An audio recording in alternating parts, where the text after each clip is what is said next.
Hello everyone, मैं अनुपम। आज हम इस वीडियो में क्लास 10 से चैप्टर नंबर 2 देखेंगे। चैप्टर का नाम है बहुपद यानी कि पॉलिनोमियल्स। ये वीडियो हमारा इंट्रोडक्शन का होगा। तो चैप्टर 2 में जितने भी हमारे फार्मूले एंड कुछ हमारे ऐसे पॉइंट हैं जो हमें याद रखने हैं। तो बहुपद क्या होता है? बहुपद देखिए, बहुपद, बहु मतलब बहुत सारे या एक से ज़्यादा। पद का अर्थ होता है टुकड़ा, अंश या पद। बहुपद बहुत सारे पद। अब इसमें देखिए, हमें देखना है राशियां। राशियां कितनी होती हैं? दो तरह की राशियां होती हैं। पहला वेरिएबल और दूसरा कांस्टेंट, यानी पहला चर राशियां और दूसरा अचर राशियां।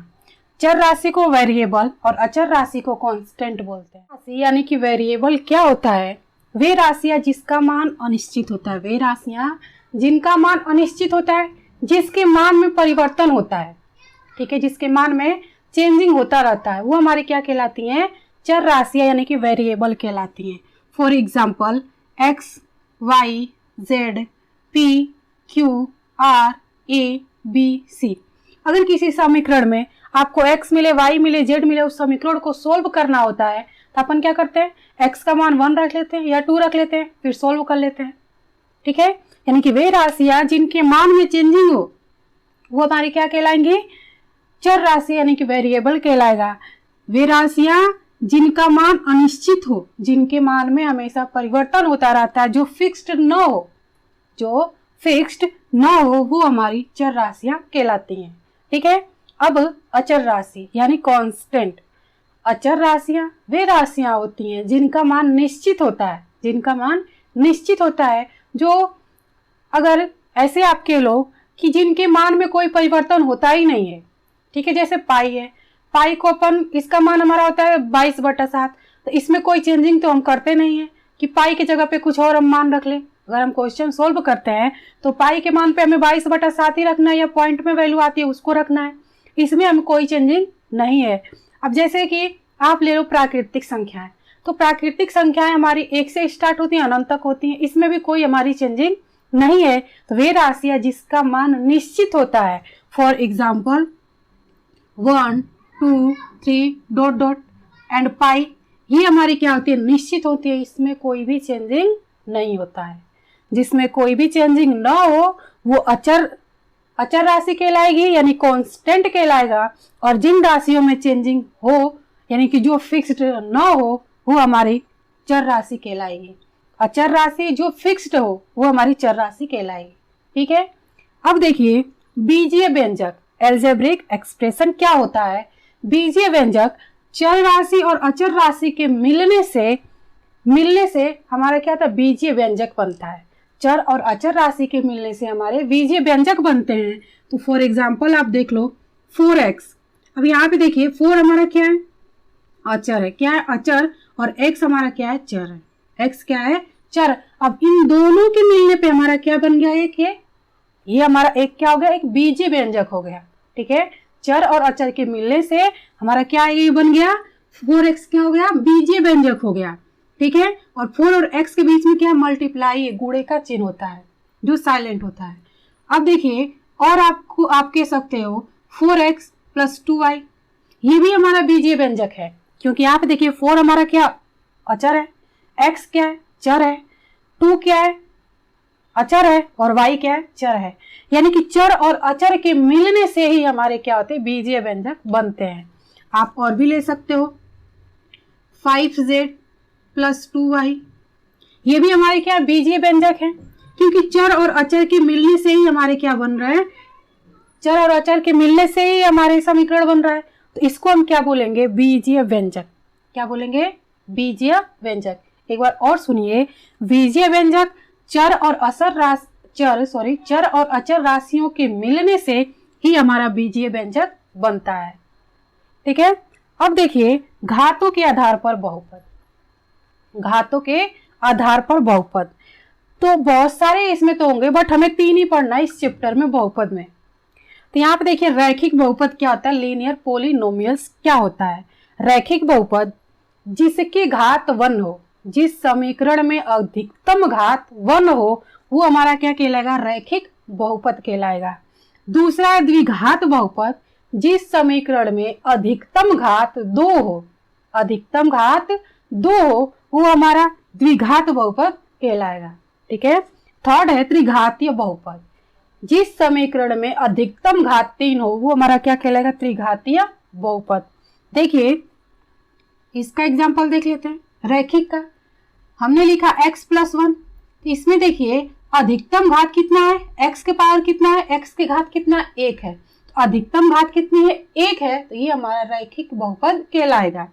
और आप ले लो y+2, यहाँ पे भी देखिए y के पावर कितना है?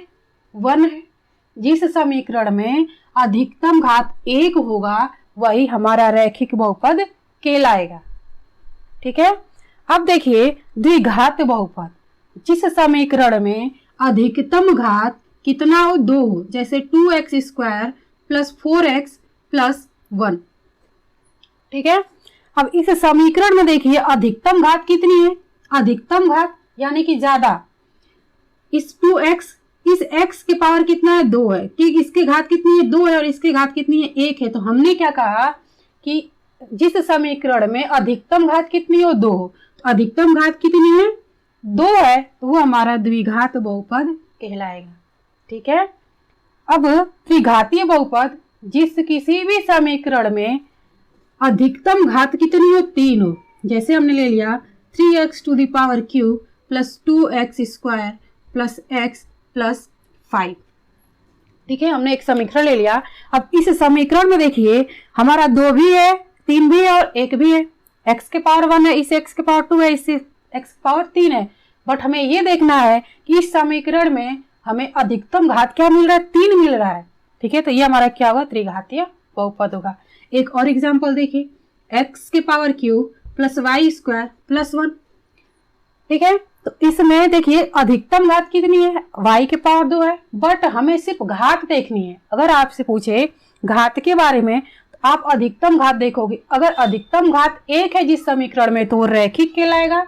अधिकतम घात 2 है तो द्विघात बहुपद कहलाएगा। ठीक है, और जिस समीकरण में अधिकतम घात 3 होगा वो हमारा त्रिघातीय बहुपद कहलाएगा।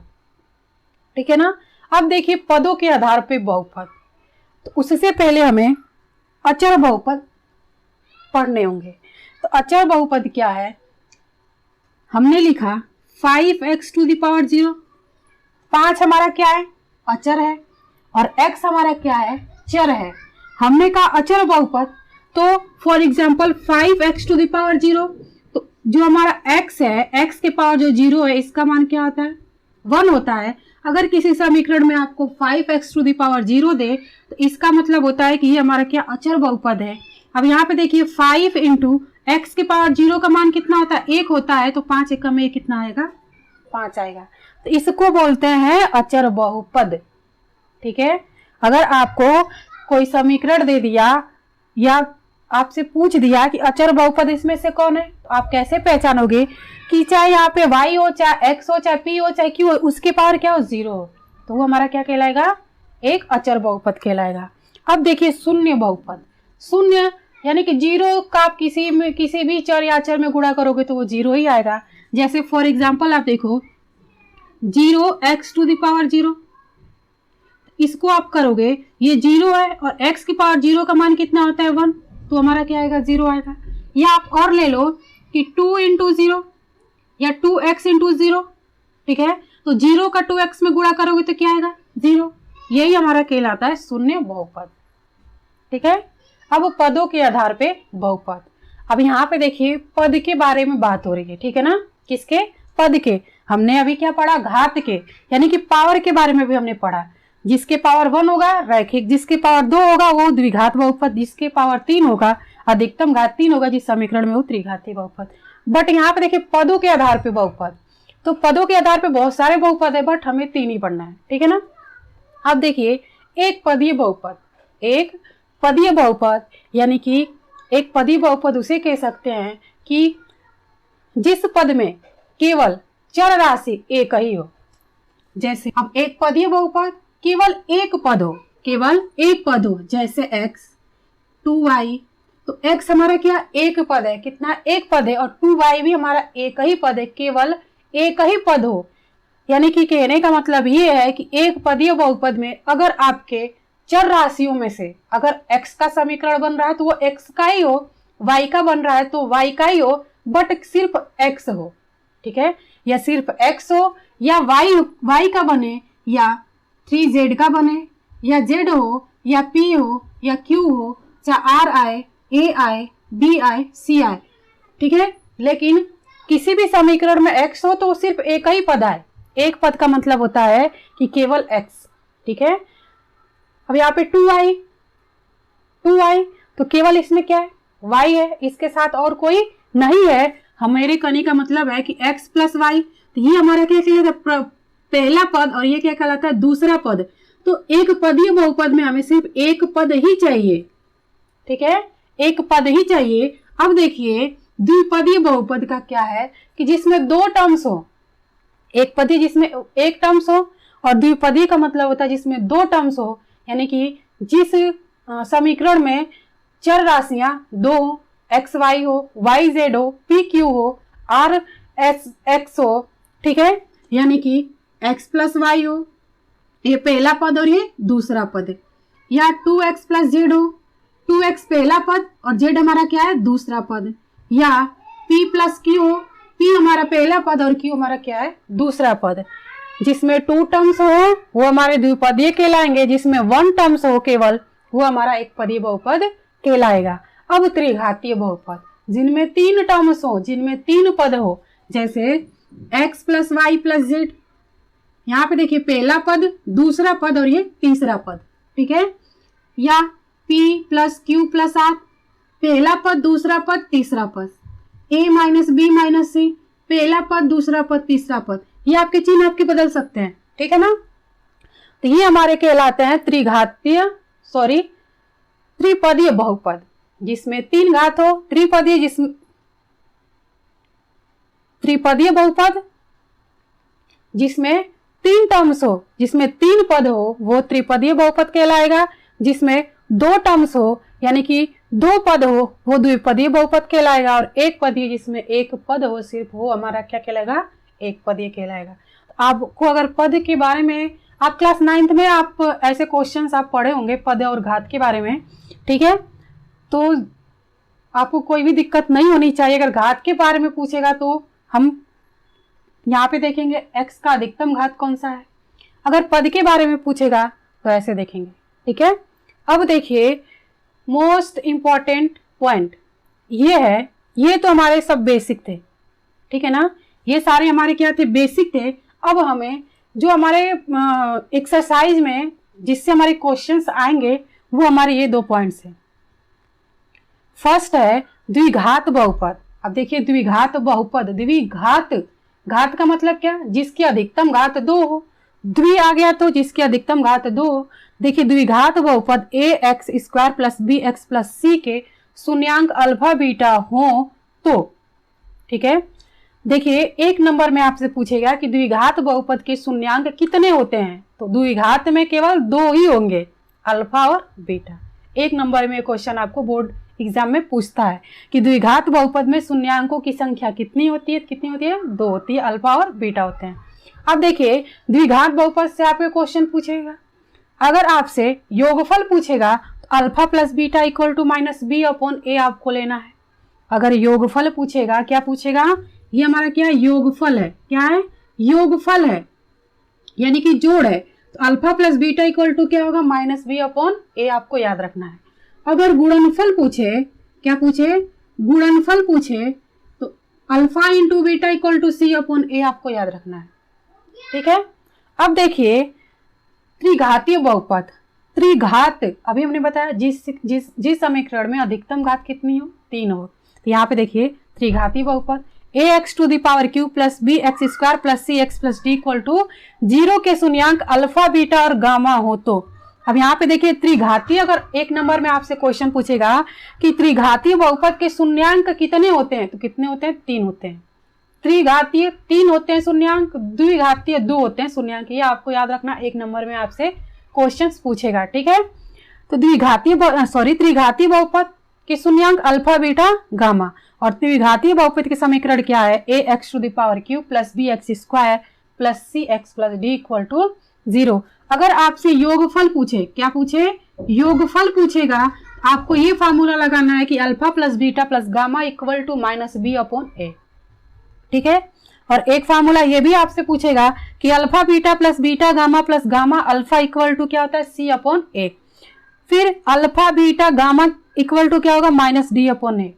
ठीक है, ये 3 फार्मूले आपको त्रिघाती में याद रखने हैं, द्विघाती में आपको 2 फार्मूले याद रखने हैं, और इन्हीं पे सारा डिपेंड है आपके चैप्टर 2, ये सारे एक्सरसाइज। ठीक है, तो 2.1 में आपके ग्राफ दिए हुए हैं, तो वो हमारे परवलय ऐसे होंगे, पैराबोला से। तो यहाँ पे देखिए, इसको भी देख लेते हैं कि पैराबोला क्या होता है। ठीक है ना, पैराबोला, तो यहाँ पे देखिए हमने लिखा द्विघात समीकरण x square plus b x plus c equal to 0, और ए की वैल्यू कभी भी 0 नहीं होनी चाहिए द्विघात समीकरण में। ठीक है ना, इनका संगत समीकरण क्या होगा, द्विघात समीकरण का संगत समीकरण क्या होगा, यानी कि y इक्वल टू होगा a x square plus b x plus c. But हमें 2.1 में ग्राफ दिया है, तो हम कैसे करेंगे, या आप ये कह लो कि पैराबोला क्या होता है, इसको हम कैसे रिप्रेजेंट करेंगे या कैसे पहचानेंगे। पैराबोला के लिए ये हमारा क्या होता है, अक्षांश होता है। क्या होता है, अक्षांश होता है। ये हमारा होता है एक्स अक्ष। क्या होता है, एक्स अक्ष, इस side right side plus x अक्ष, और इधर होता है माइनस एक्स अक्ष। ठीक है, या आप कह लो कि एक स्ट्रेट लाइन पे, या ऐसे ही देख लो, ये एक्स अक्ष होता है, ये प्लस में होता है और इधर माइनस में होता है। ऐसे ही वाई अक्ष पे देखोगे, ये प्लस वाई अक्ष होता है, और ये नीचे जो होता है वो माइनस वाई अक्ष होता है। ठीक है, अब देखिए, ये जो हमारा ये पॉइंट होता है उसको क्या बोलते हैं, मूल बिंदु। क्या बोलते हैं, मूल बिंदु, मूल बिंदु। या आप यहाँ पे क्या ले लेते हो, 0 ले लेते हो। क्या ले लेते हो, ये हमारा क्या है, 0। अब यहाँ पे देखिए, यहाँ पे मूल बिंदु नहीं लेंगे। ठीक है, 0 हमने ले लिया, तो इस साइड एक्स अक्ष पे प्लस की वैल्यू हम लिखते हैं, और राइट साइड पे हम प्लस की वैल्यू लिखते हैं, और लेफ्ट साइड में माइनस की वैल्यू लिखते हैं। यानी कि यहाँ पे 0, तो यहाँ पे क्या आ जाएगा, 1 2 3 4 डॉट डॉट। अगर इस साइड आप लिखोगे एक्स अक्ष पे, यहाँ पे आएगा -1 -2 -3 डॉट डॉट। ऐसे ही आप वाई अक्ष पे चले जाओ, तो ऊपर प्लस की वैल्यू आएगी, यहाँ पे 1 2 3 डॉट डॉट। ठीक है, अगर नीचे आएगा वाई अक्ष पे, तो यहाँ पे आएगा -1 -2 -3 एंड डॉट डॉट। ठीक है ना, अब देखिए पैराबोला। पैराबोला क्या होता है कि अगर आपको कुछ ऐसा फिगर दे दे जिसका मुंह नीचे को खुला हो, तो ये हमारा क्या होता है, पैराबोला होता है। या आपको ऐसे दे दे, या नीचे को खुला हो या ऊपर को खुला हो, तो इसी को हम बोलते हैं, इस जो हमारा ये फिगर है, इसी को बोलते हैं हम क्या, पैराबोला। क्या बोलते हैं, परवलय। क्या बोलते हैं, परवलय। इस वीडियो में इतना ही। अगले वीडियो में न्यू चैप्टर के साथ, यानी कि 2.1 के साथ मिलेंगे। तो हमारी वीडियो अच्छा लगे तो लाइक करें, शेयर करें, सब्सक्राइब करें, दोस्तों के साथ शेयर करना ना भूलें। अब मिलेंगे अगले वीडियो में।